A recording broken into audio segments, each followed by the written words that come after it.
ये replacement decision वाला है कॉन्सेप्ट। इसमें क्या बोलता है, कंपनी ने बहुत सालों पहले मशीन ला ली होगी, उसको यूज़ कर रही होगी, यूज़ कर रही होगी, यूज़ कर रही होगी। आज आके उसको लगता है कि यार आने वाले समय में भी यही मशीन यूज़ करते रहूँ मैं या फिर नई मशीन लेके आ जाऊँ। तो ये डिसीजन बेस्ड होता है किस पे, आप पुरानी मशीन की एनपीवी निकाल लो, नई मशीन की एनपीवी निकाल लो, ठीक है, दोनों को कंपेयर कर लो, किसकी ज़्यादा आ रही वो ले लो आप। लेकिन क्वेश्चन क्या बोलेंगे भैया, इंक्रीमेंटल तरीके से करके दिखाओ, ऐसे ईज़ी तरीके से नहीं पूछेगा। तो इसके लिए हमको निकालना पड़ेगा कि भैया इंक्रीमेंटल एनपीवी निकालो। अब ये होती क्या है, हमने एनपीवी पढ़े थे, नेट प्रेजेंट वैल्यू, कि भैया पीवीसीआई में से माइनस कर दो पीवीसीओ को, बस इन्हीं शब्दों के आगे इंक्रीमेंटल लगाना है। Incremental NPV, incremental PVCI minus incremental PVCO. Diagram समझते हैं हम, हर क्वेश्चन में डायग्राम बनाना है ताकि इजीली क्वेश्चन सॉल्व हो सके। ये हमारी पुरानी मशीन होगी जो हमने बहुत साल पहले खरीद के लेके आए होंगे, कुछ साल पहले। आज, और फिर ये आज का दिन है जिस दिन हमको डिसीजन लेना है कि हम पुरानी मशीन ही चलाते रहें या नई मशीन लेके आ जाए। आज के दिन उसकी बुक वैल्यू क्या है, आज के दिनों मैं नई मशीन लेके आता हूँ तो पुरानी बेचना पड़ेगा, तो जो पुरानी मशीन बेचूंगा तो उसकी सैलवेज क्या होगी, बची हुई लाइफ क्या है उसकी। और अगर मैं वही मशीन को, पुरानी वाली को आखिरी तक चलाता हूँ तो उसको सैलवेज, उससे कूड़ा का भाड़ा कितना मिलेगा मेरे को। अब मैं नई मशीन लाता हूँ अगर आज के दिन, तो उसकी ओरिजिनल कॉस्ट क्या है, उसकी टोटल लाइफ क्या है, और मैं नई मशीन की आखिरी में कूड़ा का भाड़ा कितना में मिलेगा। ये दोनों लाइफ हमेशा सेम होगी। डायग्राम बनाना है सबसे पहले हर क्वेश्चनों में।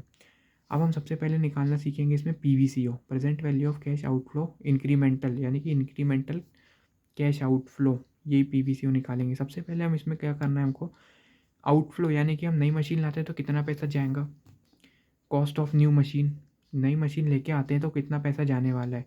लेकिन अगर हम नई मशीन ला रहे हैं तो पुरानी वाली बेचेंगे भी तो अपन इससे माइनस कर देंगे क्या, net net net net net inflow due to scrap of old machine.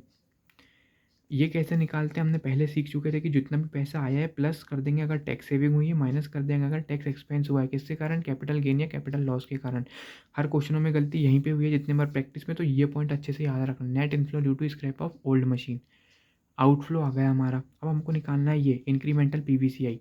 इसको कैसे निकालेंगे, बिल्कुल सिंपल तरीका। सबसे पहले आपको क्या निकालना है, पी कैश फ्लो निकाल लो आप, ओल्ड मशीन का, न्यू मशीन का।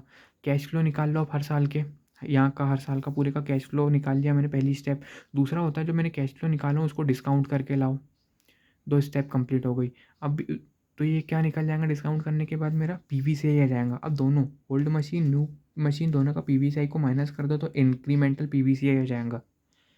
अब याली स्टेप दोनों को माइनस कर दो, फॉर्मूला कंप्लीट होगा, इंक्रीमेंटल एनपीवी निकल गई हमारी। सिंपल है। और ये जो हमारा ये कैश इनफ्लो निकलेगा जो हमने पहले पढ़े थे, कंप्यूटेशन ऑफ कैश इनफ्लो, पूरे आइटम लास्ट तक, वो लास्ट में दो आइटम ऐड होते हैं ना हमारे, कौन कौन से, वर्किंग कैपिटल का इनफ्लो, दूसरा net inflow due to scrap. उसके बाद जो फाइनल हमारा ऑरेंज कलर में लिखे थे कि cash inflow cash inflow cash inflow, वहाँ तक का कैश इनफ्लो है ये, पुरानी मशीन का नई मशीन का निकाल लो आप। उसके बाद इस जो इनफ्लो आए हैं फ्यूचर के उसको डिस्काउंट कर लो, तो हमारा बन जाएगा पीवीसीआई। दोनों के पीवीसीआई को माइनस करो, इंक्रीमेंटल पीवीसीआई आ गया।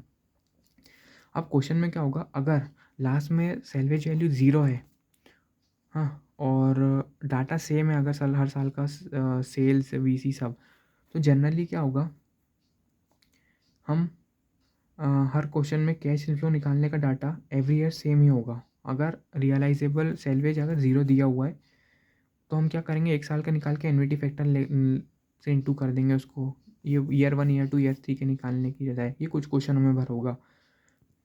अब अगर हम डेप्रिसिएशन निकालते हैं किसकी, ओल्ड मशीनरी में, जो हम डेप्रिसिएशन माइनस करेंगे ना ईबीडीआईटी में से डेप्रिसिएशन, तो हम जो डेप्रिसिएशन माइनस करेंगे, अब बची हुई लाइफ की करना है, ये खत्म हो गई, ये हमारी कोई काम की नहीं है।